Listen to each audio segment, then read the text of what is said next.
10 money mistakes na dapat iwasan ng mga kabataan. Alam mo ba na karamihan sa kabataan ngayon ay nahihirapan pagdating sa pera? Hindi dahil wala silang kakayahang kumita, kundi dahil madalas silang naliligaw sa tamang paggamit nito. Ang totoo, kung bata ka pa at matututo ka ng umiwas sa maling money habits, mas maaga mong mararating ang financial freedom na gusto mo. Kaya sa video na ito, tatalakayin natin ang 10 money mistakes na dapat iwasan ng mga kabataan, mga pagkakamali na kung hindi mo iwasan ngayon, baka magdulot ng pagsisisi sa hinaharap. Kung gusto mong matutong maging wise sa pera habang bata ka pa, manatili ka hanggang dulo. Unang mistake, walang budget. Isa sa pinakaunang pagkakamali ng kabataan ay ang hindi paggawa ng budget.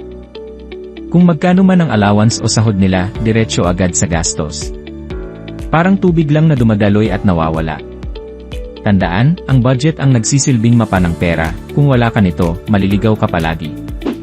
Pangalawang mistake, gastos agad, ipon bukas.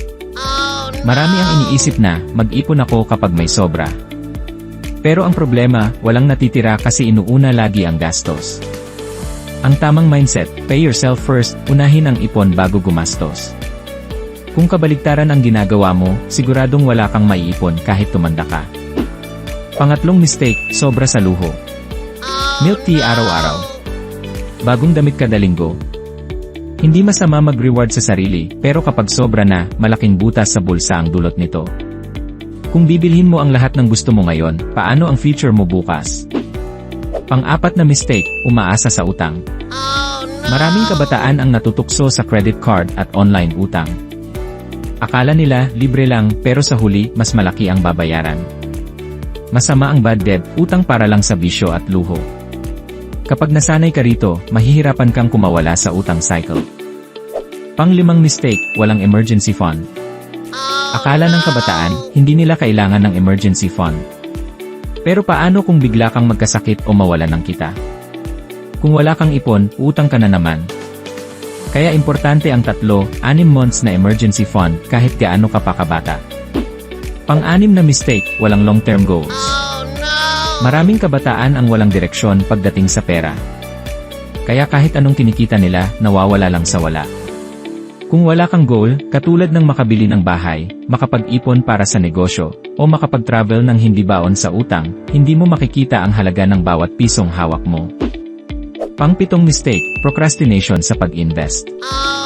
Madaling sabihin na, mag-invest ako kapag may pera na ako. Pero tandaan, habang mas maaga kang magsimula, mas malaki ang kikitain ng pera mo dahil sa compounding. Kung laging bukas ang sagot mo, baka huli na ang lahat. Pang-8 mistake, peer pressure spending. Isa sa pinakamalaking pagkakamali ng kabataan ay paggastos para lang makisabay sa barkada. Bagong phone, bagong sapatos. Kahit wala sa budget, bibili para lang hindi mapag-iwanan. Pero tandaan, ang tunay na kaibigan, hindi ka husgahan kung simple lang ang gamit mo. Pang-9 na mistake, walang financial education. Maraming kabataan ang gumagastos nang hindi naiintindihan kung paano gumagana ang pera. Hindi nagbabasa ng financial books, hindi nanonood ng mga educational videos, at umaasa lang sa tsamba. Pero tandaan, ignorance is expensive. Kapag hindi mo naiintindihan ang pera, mas madaling mauubos ito sa maling kamay. Pang-10 mistake, kakulangan sa disiplina. Sa huli, ang pinakamalaking pagkakamali ay ang kawalan ng disiplina. Alam mo na dapat mag-ipon, pero inuuna mo pa rin ang luho.